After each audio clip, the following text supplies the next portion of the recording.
He says he has no plan to resign. We'll hear from Tulsa County Sheriff Stanley Glantz next. And a little later, his career includes playing on 8 Major League Baseball teams. Charlie O'Brien, a little later on Green Country Perspectives.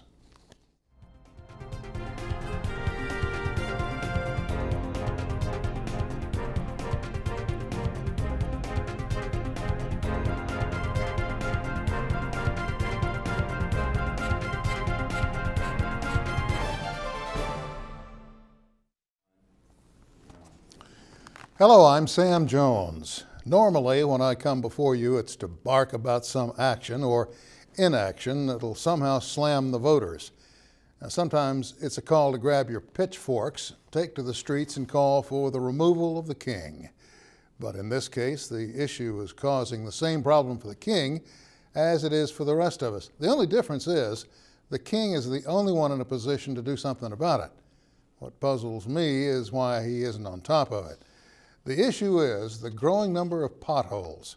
Now, as far back as I can remember, Tulsa has been known as the oil capital of the world. But maybe it's time to replace that with something closely akin to the pothole capital of the world.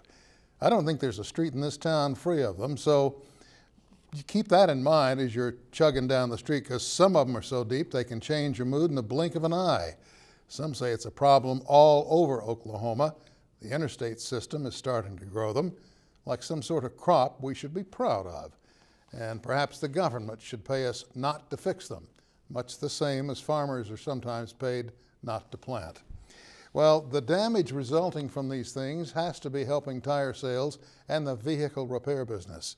One pothole in South Harvard is shaped like the state of Florida. Another on 31st Street looks like Elvis. So it is possible, after all, we could promote them as tourist attractions. Have a couple of those little buses go around, take folks to see the potholes, and there'd be a guy on with a headset, and he'd say something like, and ladies and gentlemen, this is how the king looked when he recorded Teddy Bear. Well, thank you very much. So I guess you could say they maybe play a role in economic development. And it's also interesting how repairs work. A truck comes along and a worker drops off some hot material in the hole and it's all smooth again. But then a few days later, the fill has formed a bump. So now you got your holes and you got your bumps. And add to that, all the water main breaks. They come in, they tear up the streets, they fix the water line, fill in the hole, and a few days later we got new bumps where they dug up the streets in the first place. What a cycle. Makes you wonder how many drivers trying their best to text and drive have lost their place or misspelled a word because their front wheel dropped into a hole they didn't see coming. It's getting serious when your car's front end is already damaged when you hit the rear end of the guy in front of you because you had to correct your text and didn't notice he'd stopped for a red light.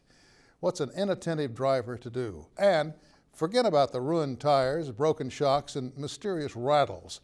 What about drinking and driving? One deep pothole and you got coffee stains on a shirt, and you'll have to wear that shirt all day at work, and that'll put a dent in your Johnny Cool attitude. Same thing with a beer. You're drinking a beer, you hit one pothole, and it's all over you in the front seat.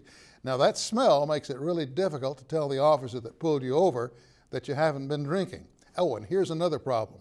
You're late for work, trying your best to apply lipstick and drive. Then you hit a pothole and swoosh, your lipstick goes right up and into your nose.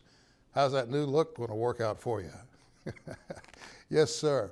Potholes cause more than just mechanical problems. Now they're causing social problems as well. And finally, there's one more thing we need to address.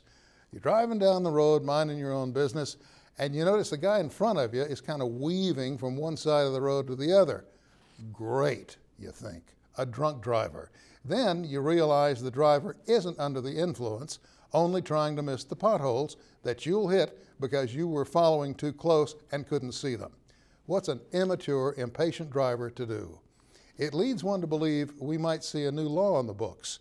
Now, we already have DUI, or driving under the influence, and the way things stand, we might soon see the need for DDPH, or driver dodging potholes. Oh well, good luck out there. I'm Sam Jones, and that's my perspective. All is not quiet on the Western Front. Sheriff Stanley Glantz is up next on Green Country Perspectives.